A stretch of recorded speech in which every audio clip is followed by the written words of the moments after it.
औज़ुबिल्लाहिमिनश्शैतानिर्रजीम बिस्मिल्लाहिर्रहमानिर्रहीम वलइन अख़रना अन्हुमुल अज़ाब इला उम्मतिन मअदूदतिन लयक़ूलुन्ना मा यहबिसु अला यौम यातिहिम लैसा मसरूफ़न अन्हुम व हाक़ बिहिम मा कानू बिही यस्तहज़िऊन। सदक़ल्लाहुल अज़ीम। पोइ आयतनि जे अंदरि इन ॻाल्हि जो ज़िक्र हो त अल्लाह जे रसूल सल्लल्लाहु अलैहि वसल्लम जन जॾहिं मके जे काफ़रनि खे या मुशरिकनि खे क़यामत वग़ैरह जो तज़किरो ॿुधाईंदा त तव्हांखे मरण खां बाद में हिकु ॿी जहान आहे ऐं मरण खां बाद में बि तव्हांखे उथारियो वेंदो। त मुशरिक इन ॻाल्हि जो इनकार कंदा हुआ ऐं चवंदा त इहो सिर्फ़ु ऐं सिर्फ़ु जादू आहे ऐं अव्हां बि जादूगर आहियो। ऐं इन आयत में अल्लाह ताला जे अज़ाब जो ज़िक्र आहे जो जॾहिं अल्लाह जे नबी सल्लल्लाहु अलैहि वसल्लम जन मके जे काफ़रनि खे दावत ऐं तबलीग पहुचाईंदा हुआ ऐं उनखे इहो फ़रमाईंदा त अल्लाह ताला सिर्फ़ु हिकु ई इबादत जे लाइक़ु आहे। तव्हां 360 बुत ठाहिया आहिनि, लिहाज़ा उनखे छॾे करे तव्हां सिर्फ़ु हिकु अल्लाह ताला जी इबादत कयो, हिकु अल्लाह ताला खां दुआ घुरो ऐं हिकु ई अल्लाह ताला जो सजदो कयो। सजदो ऐं रुकू सिर्फ़ु ऐं सिर्फ़ु अल्लाह ताला जे लाइ आहे। नंगर ऐं न्याज़ ऐं सदको ख़ैरात सिर्फ़ु अल्लाह ताला जो हक़ु आहे। तवाफ़ ऐं दुआ सिर्फ़ु ऐं सिर्फ़ु अल्लाह ताला जो हक़ु आहे, उन खां अलावा कंहिंजो बि हक़ु न आहे। त मके जे मुशरिकनि खे मके जा मुशरिक चवंदा त तव्हां नऊज़ बिल्लाह कूड़ा नबी आहियो ऐं तव्हां नबी न आहियो बल्कि हिकु क़िस्म जा जादूगर आहियो ऐं सहाबाए किराम जे मथां बि तव्हांजो जादू हले थो ऐं तव्हांजो असांजे मथां जादू न हलंदो। त अल्लाह जे नबी सल्लल्लाहु अलैहि वसल्लम खे फ़रमाईंदा त कंहिं बि नबी जो इनकार अज़ाब खां ख़ाली न हूंदो। तव्हांजे साम्हूं वाक़ियात मौजूदु आहिनि, क़ौम आद, क़ौम समूद ऐं क़ौम फ़िरौन। उन जे मथां अज़ाब इन जे करे आयो त उन अल्लाह जे नबी सल्लल्लाहु अलैहि वसल्लम जो इनकार कयो। त जेकॾहिं तव्हां बि नबी जो इनकार कयो त तव्हां ते बि अज़ाब अची सघे थो। ऐं उहे जॻहियूं बि तव्हां ॾिठियूं आहिनि जो उन जॻहियुनि ते तव्हां वेंदा आहियो। क़ौम लूत ते जिते अज़ाब आयो या क़ौम समूद ऐं क़ौम आद ते अज़ाब आयो, क़ौम फ़िरौन ते अज़ाब आयो, तव्हां उहे जॻह पंहिंजे अखियुनि सां ॾिठियूं घुमो था। लिहाज़ा तव्हांखे इन ॻाल्हि ते यकीन करणु घुरिजे त उहे चवंदा जेकॾहिं तूं वाक़ई अल्लाह ताला जो सचो नबी आहीं ऐं तूं सचो नबी आहीं त पोइ तुंहिंजो न मञणु अज़ाब खां ख़ाली न हुजे, लिहाज़ा पोइ असां ते अज़ाब छो थो अचे। जेकॾहिं तूं सचो नबी हुजे हा त असां ते अज़ाब अचे या मालूम थियो त तूं सचो नबी न आहे बल्कि जादूगर आहे। त उनजो अल्लाह ताला इन आयत में जवाबु ॾिनो वलइन अख़रना अन्हुमुल अज़ाब इला उम्मतिन मअदूद। त जेकॾहिं असां उनखां अज़ाब खे पोइते कयो आहे ऐं उनखे असां जेकॾहिं मोहलत ॾिनी आहे, इन जो मतिलबु इहो हरगिज़ न आहे जेको उहे सम्झनि था, बल्कि इन जो मतिलबु इहो आहे त असां उनखे मोहलत ॾिनी आहे ऐं असां अचानक अज़ाब न आहियूं आणींदा, पहिरियां इंसान खे मोहलत ॾींदा आहियूं। फ़रमाईं इला उम्मतिन मअदूद यानी मुक़ररु वक़्त ताईं असां इनखे मोहलत ॾिनी आहे ऐं अज़ाब खे पोइते करे छॾियो आहे।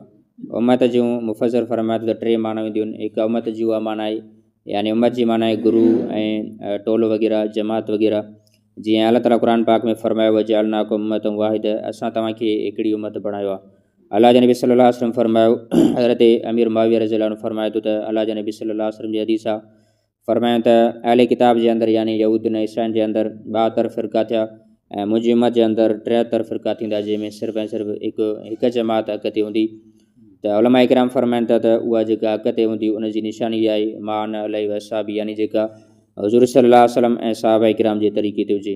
हज़रत इमाम गज़ाली रहमतुल्लाह अलैह इन हदीस जे वज़ाहत जे अंदरि लिखियो आहे त हक़ ते उहा जमात हूंदी जंहिंजे अक़ीदे में ऐं जंहिंजे अमल में काई बि बिदअत शिरक वग़ैरह न हुजे।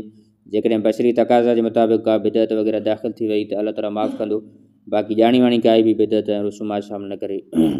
उम्मत जी ॿी माना आहे पेशवा ऐं अॻवान यानी क़ाइद। हज़रत इब्राहिम अलैहिस्सलाम जे लाइ अल्लाह ताला क़ुरान पाक में फ़रमायो इन इब्राहिम कान उम्मतन, यानी हज़रत इब्राहिम अलैहिस्सलाम पेशवा ऐं अॻवान आहे।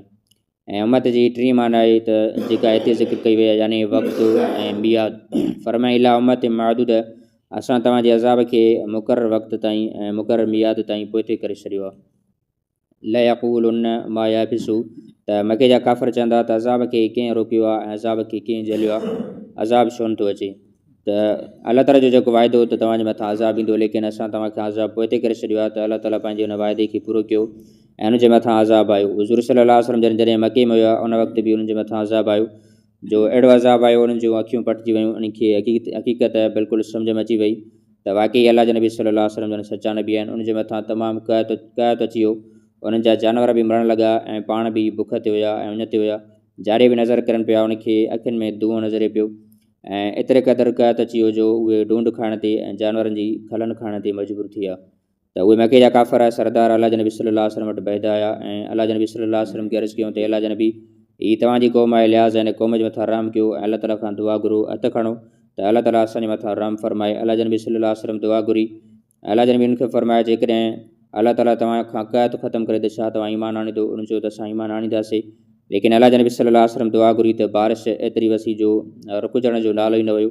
ऐं उहे वरी अल्लाह जे नबी सल्लल्लाहु अलैहि वसल्लम वटि आया, अर्ज़ु खणी आया त बारिश एतिरी वसी आहे जो असां ॿुॾूं था, लिहाज़ा अवां दुआ घुरो त बारिश रुकी वञे। अल्लाह जे नबी सल्लल्लाहु अलैहि वसल्लम जन हथ कयां त बारिश रुकिजी वई, लेकिन उन काफ़रनि वरी बि ईमान न आंदो। ऐं ॿिए क़िस्म जो अज़ाब जंगी बदर जे मौक़े ते उन ते आयो जो उन्हनि जा 70 काफ़र वॾा वॾा सरदार मारिया विया ऐं 70 काफ़र उन जा क़ैदी थी विया। त अल्लाह ताला जो जेको वाइदो त तव्हांखे मुक़ररु वक़्त ते अज़ाब ईंदो, त वाक़ई उहो अज़ाब आयो। त इन मां इहो सम्झणु घुरिजे त अल्लाह ताला जेकॾहिं असांखे कंहिं गुनाह जे मथां ढिल ॾिनी आहे, असांजे अंदरि का ख़ता मौजूदु आहे, को जुर्म मौजूदु आहे, लेकिन उन ते अज़ाब नथो अचे, त इन मां ईअं महसूसु न करणु घुरिजे त असां ते अज़ाब ईंदो ई न, या असां जेका ॻाल्हि कयूं था उहा सही आहे, बल्कि जेकॾहिं असां ग़लती ते आहियूं त असां उन ग़लती खे सुधारण जी कोशिशि कयूं ऐं इन गुनाह खां तौबा करण जी कोशिशि कयूं। त अज़ाब ॿिनि जॻहियुनि ते न ईंदो आहे। अल्लाह ताला फरमायो हिकु उते जिते हुज़ूर पाक सल्लल्लाहु अलैहि वसल्लम जंहिंजो वजूद मुबारक हूंदो आहे, उते अल्लाह ताला जी रहमत हूंदी आहे, अल्लाह ताला जो अज़ाब न ईंदो आहे। ऐं ॿियो उन जॻह ते अज़ाब न ईंदो जिते को माण्हू तौबा कंदो आहे, इस्तिग़फ़ार कंदो आहे, पंहिंजे गुनाहनि खां माफ़ी तलब कंदो आहे, उते बि अल्लाह ताला जो अज़ाब न ईंदो आहे। इन ॿिन्ही जॻहियुनि ते अज़ाब न ईंदो आहे। त क़ौम यूनिस जो वाक़ियो क़ुर पाक जे अंदरि ज़िक्र आहे, मौजूदु आहे त क़ौम यूनिस जॾहिं हज़रत यूनिस अलैहिस्सलाम उनखां रुसी करे उन क़ौम खां हलिया विया ऐं अल्लाह ताला जे अज़ाब जा आसार नमूदार थिया, त उनखे पंहिंजी ग़लती जो इतराफ़ करणो पियो।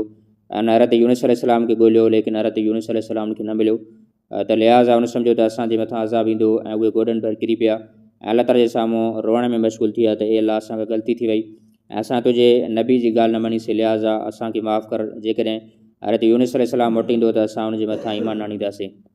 त उन जॾहिं तौबा कई ऐं पंहिंजे ग़लती जो इक़रार कयूं त अल्लाह ताला उनखां आयल अज़ाब ई मोटाए छॾियो।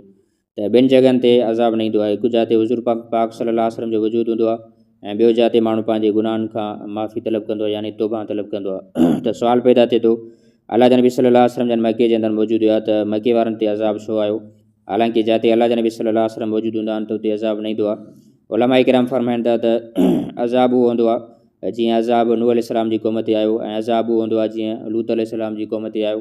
जो अज़ाब उनखे चइबो आहे जो उन्हनि जी समूरो नस्ल ख़तमु थी वञे ऐं पूरी जी पूरी उम्मत ख़तमु थी वञे। जीअं फ़िरौन ते अज़ाब आयो, उनजी समूरो टोलो ऐं क़ौम ख़तमु थी वई, त अज़ाब इनखे चइबो आहे। बाक़ी मके वारनि जे मथां जेको अज़ाब आयो उहो दरअसल अज़ाब न हुयो, बल्कि हिकु क़िस्म जी तंबीह ऐं झिणक हुई ऐं ज़जर हुई, ऐं हिकु क़िस्म जो अज़ाब जो लकुणु हुयो त तव्हां आइंदा जे लाइ सुधरी वञो, जेकॾहिं न सुधरंदव त पोइ क़यामत में अञा बि वधीक सख़्तु अज़ाब ईंदो। अला यौम यातीहिम लैस मसरूफ़न अन्हुम, त अल्लाह ताला मके जे मुशरिकनि खे ख़बरदार करे थो त जॾहिं अज़ाब ईंदो त उहो अज़ाब तव्हां खां फेरियो न वेंदो ऐं उहो अज़ाब तव्हां खां मोड़ियो न वेंदो, बल्कि तव्हांखे अज़ाब ईंदो। वहाक बिमा कानू बि यस्तहज़िऊन, ऐं जंहिं अज़ाब खे तव्हां मश्करी सम्झो था ऐं जंहिं अज़ाब खे तव्हां टोकियो था, उहो ई अज़ाब तव्हांखे घेरे में वठंदो। अल्लाह ताला खां दुआ करण जी तौफ़ीक़ अता।